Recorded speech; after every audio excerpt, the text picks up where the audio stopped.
Today we're going to be talking about 5 threats. 5 threats to preppers, homesteaders, conservatives, and also anyone who is seeking freedom and liberty for their family. 5 things that you should be concerned about, and that will help you prepare to make sure you're ready as we go into the next year. I believe we're going to see a very contentious year as we go into elections, also with all the conflicts going around the world. And have you seen the new Obama Netflix movie? It's something to talk about. Let's jump into today's video about 5 threats for America as we go into 2024. Let's jump into it. Today's video starts right now. So we could see and hear the water run. The river's gonna cry when you're gone.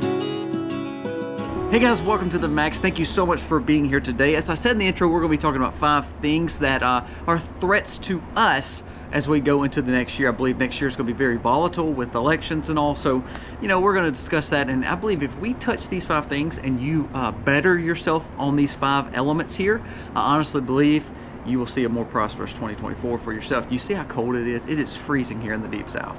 Now let's jump into it. Before we do, remember to subscribe to the channel, give us a thumbs up. Remember, those 2 things along with commenting gets you entered in every month's drawing. We have a drawing coming up, a giveaway coming up next week. It doesn't cost you anything to subscribe. It doesn't cost you anything to get into the drawing. We're going to be giving that away in just a few days. Also, we'll give another one away right after Christmas, but we want to just give something back saying thank you so much for subscribing to our channel. Now let's jump into the threats. Number 1, I believe it's a decline of masculinity. Now, what do I mean by masculinity? How many times have you seen a show or movie represent a man that is taking care of his family, that loves his wife, loves his children, that's smart, competent? It doesn't happen. Most of the time, the dad is just a deadbeat. He's drunk all the time. He's dumb and stupid. We are being programmed to think that masculinity is just some man who goes and works and then just comes home with a big belly and does nothing productive after that. We need to get out of that mentality. True masculinity is a man who takes care of his family, loves his wife, supports his family, and has a servant leadership, meaning he is the leader of the home. He is the leader in whatever he puts his mind to, but he does it in a servitude way that where he can be humbled, make sure he stays meek and mild, but actually is in control at all times. Now, you may not like that comment, but I believe the fall a lot of times of our family is the fact that there's no man that's actually being a role model for the kids. 70% of homes that has a strong man, a strong leader in the home, that kid has a better chance to make something of himself. It doesn't matter if you think that's right or wrong or you didn't have that. For instance, there's a lot of people in my family that did not have that upbringing and they came out fine. I'm not saying you can't, I'm just saying you have a better chance when there is a strong male in the home and he's leading his family like he's supposed to. We're not perfect, I'm sure not perfect, but I believe if we learn to understand that masculinity is something that we should take pride in, I believe we would see stronger families, we'd see stronger communities, and then I think we'd see a stronger America. Number 2, our educational system is falling to pieces. There's a study that was just done that since 2020, since the lockdowns, the math scores, the reading scores, the science scores, history, all that has tanked, meaning the testing for our children has tanked. The value of the money we're putting into our educational system and the fact that nothing is coming out of it because we're not getting kids that are even smart enough to even read past a 5th or 6th grade reading level when they're graduating high school, that's a problem. When they can't balance a checkbook in 12th grade, that's a problem. When they can't understand where we came from history to then turn around and know where we need to go because we don't want to make the same mistakes, that's a problem. So I would challenge you this. We've got to fix our public school system, absolutely. But if you can, especially goes back to this point of being a strong man, we have to get our families taken care of. Meaning, if you can, let your wife stay home and educate your child. Homeschool. If you can, work the extra hours to put your kid through a private education that could be more based in education and good moral values. Now, I know that sacrifices you'll have to make, but that's part of what we do. We sacrifice ourselves to take care of our family, and one thing that we are failing on is our school system and our college system. They're indoctrinating your kids instead of teaching them, and they're becoming little socialists running around instead of someone who's going to contribute to society. This is a major threat as we maneuver into the next year. 1 in 5 kids believe the Holocaust didn't even happen. Now think about that. That means they're not learning history. There was a study done that said that 1/3 of kids couldn't even tell you the 3 branches of government. That's a problem. So number 1 and 2 actually go together. being a strong man, but actually raising your family to understand what it means to be a law-abiding and a good contributor to our world. We need to learn to give back, but we have to gain smarts and have to gain wisdom and education and morals and values, and we are lacking there tremendously. Number 3, a globalist push. We have moved towards everybody has every say everywhere across the world. Wait, no, that's actually wrong. It's amazing we're fighting for 2 or 3 different borders, however we're not fighting for our own. It's the mentality that we're pushing to say, you know what, we don't have absolute borders anymore. The problem with globalism is we don't know what's best for another part of the world. Just like your home and my home, we may raise our homes differently, but that doesn't mean one way is wrong or right. That is the freedoms that we have. Well, when we put our nose in everybody else's business and we say we have a better push and we know how it should be ran, there's places in the Middle East that does not want our culture. There's places in maybe even Europe that doesn't want our culture. There's places across the world that we don't want their culture. So what I mean by that is we have to get out of this mentality that thinks that this globalism push is a good thing. Think about it.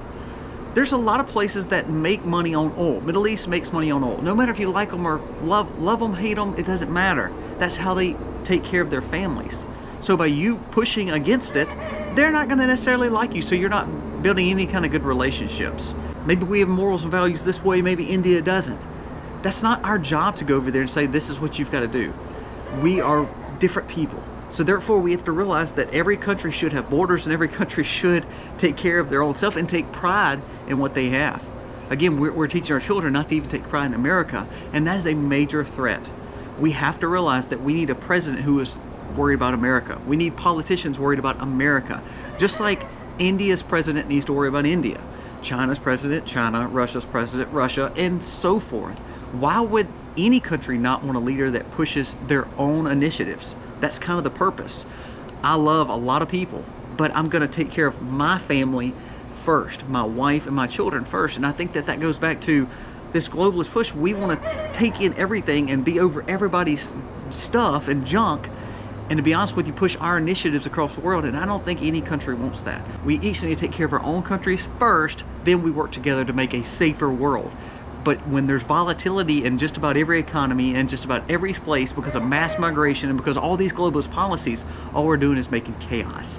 And I believe this is going to cause a major concern when it comes to 2024. Number 4, technology. Now, the reason I bring this up is because we are building our life solely on social media, technology, everything's so digitized, even down to our money. We're so excited about Bitcoin and all this. So if you like Bitcoin, I'm sorry. But what I'm saying is we make our life completely digitized. Have you seen Obama's new movie? You need to go watch it on Netflix. And it's about a cyber attack that takes place, and that we're so involved and so encapsulated with our phones and understanding everything that goes on. We only have data from our phones. We're not prepping like we're supposed to. We're relying on our cars. We're relying on our maps on our phones. We're relying on GPS. We're relying on the technological grid. And all the while we have nothing left if all of a sudden a cyber attack happens. There's been more cyber attacks on our grid and on our infrastructure this year than ever before. Don't you believe it's going to get even worse in election year when it becomes even more volatile, when we have more conflicts with China, Russia, so forth across the world? This is a major threat. And I believe if we don't pay attention to what our former president just put out, and he said, I want to base it as much on realization as possible, that can actually happen. What happens if all of a sudden EMP happens? What happens if a cyber attack happens? Are you ready? Or are you so involved technologically that you are no good any other way? Stop doing everything on technology. Read a book, read the Bible, go outside and enjoy the outdoors. Start prepping, start understanding farming, food, gardening. It's good for you, it's good for your family, and it's good to start building a family, building a life without technology, because there's going to be a time where that takes place, and I don't know if we're ready for that. Number 5, food shortages and the food breakdown. We're seeing more and more areas either get rid of livestock, or they start feeding them chemicals to make them not pollute the earth. This is actually happening. We're seeing Canada just talked about this with Trudeau, talking about feeding cows certain things that actually are not good for cows, that's actually going to pass down to you, it's going to cause problems for you, but ultimately it's going to be better for the pollutants. think about what's happening. We are having a broken food system. Cargill and JBS and all these food manufacturers and food providers are getting bigger and stronger. Therefore, they're going to control your food more and more. The things that are so dangerous to this ideology that we're seeing and this agenda is someone who is independent, someone who can provide their own food, a masculine man who raises his family, who loves his kids, who teaches them how to do things without technology. That's the biggest threat. So if you're becoming all that, you probably are a threat. But these 5 things, if you could cover all these bases and realize you have a broken food system, masculinity is a good thing. Realizing being a man is a good thing. Understanding how to raise your family, and this goes back to females too. Being a good wife, a good mother. It's a wholesome family built up with morals and values. Education system is broke. If you learn to take that in, you learn to teach your children how to be independent, you learn to be good stewards with what God gives you, I believe we will face these few things and we'll be better, we'll keep our freedoms, and we will do a whole lot better than most people in 24. And hopefully we can teach people to do better. Build your skills, teach your family, love your spouse, and realize those threats are out there. And it's now time for us to put the big boy pants on for 2024 and do better. Guys, let me know what your thoughts are. Am I wrong? Am I right? Comment below. And thank you again for watching. God bless. Happy homestead, y'all. The river's gonna cry when you're gone.